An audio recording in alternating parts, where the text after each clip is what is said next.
ఈరోజు గోషామహల్ నియోజకవర్గానికి సంబంధించినటువంటి ప్రజల తరఫున ఎవరైతే కాంగ్రెస్ గవర్నమెంట్ ఏదైతే అనౌన్స్మెంట్ చేసిందో పేదలకు అందరికీ తెల్ల రేషన్ కార్డు ఇవ్వబడుతుందని చెప్పేసి అందులో భాగంగా గౌరవ ముఖ్యమంత్రి గారు ఈ ప్రజాపాలన అనే కార్యక్రమం ద్వారా ప్రజలు వారి యొక్క దరఖాస్తులను ఇవ్వడం జరిగింది.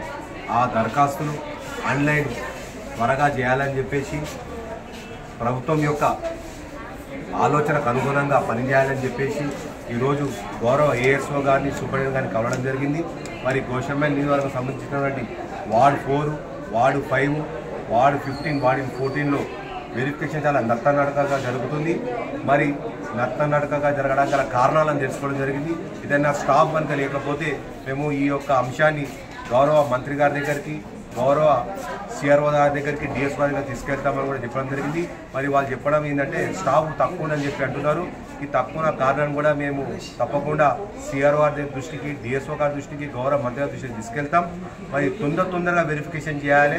మీరు వెరిఫికేషన్ చేయకపోవడం వల్ల మళ్ళీ ఇక్కడ చాలామంది పోవడం జరుగుతుంది. ఆ పోకపోవడంతో కొన్ని పైరవికారులు కూడా ప్రవేశం పడుతున్నారు. మరి ఆ పైరవికారులతో సర్కిల్ 4కు చెడ్డ పేరు రావద్దు.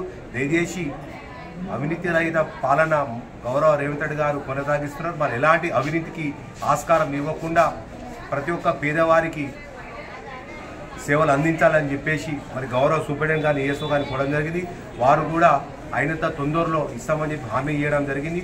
మరి ఈనాడు మరి మా నియోజకవర్గానికి సంబంధించినటువంటి కాంగ్రెస్ పార్టీ కార్యకర్తలతో కలిసి ప్రజల యొక్క సమస్యలు, మరి రేషన్ కార్డు రాకపోవడం గల ఇబ్బందులను తెలుసుకోవడం జరిగింది. త్వరగా చేస్తామని చెప్పి మేము కూడా మీకు కోఆపరేషన్ చేస్తామని చెప్పి చెప్పడం జరిగింది. మరి సహకరించిన అధికారులకు కూడా నేను కృతజ్ఞతలు తెలియజేస్తున్నాను.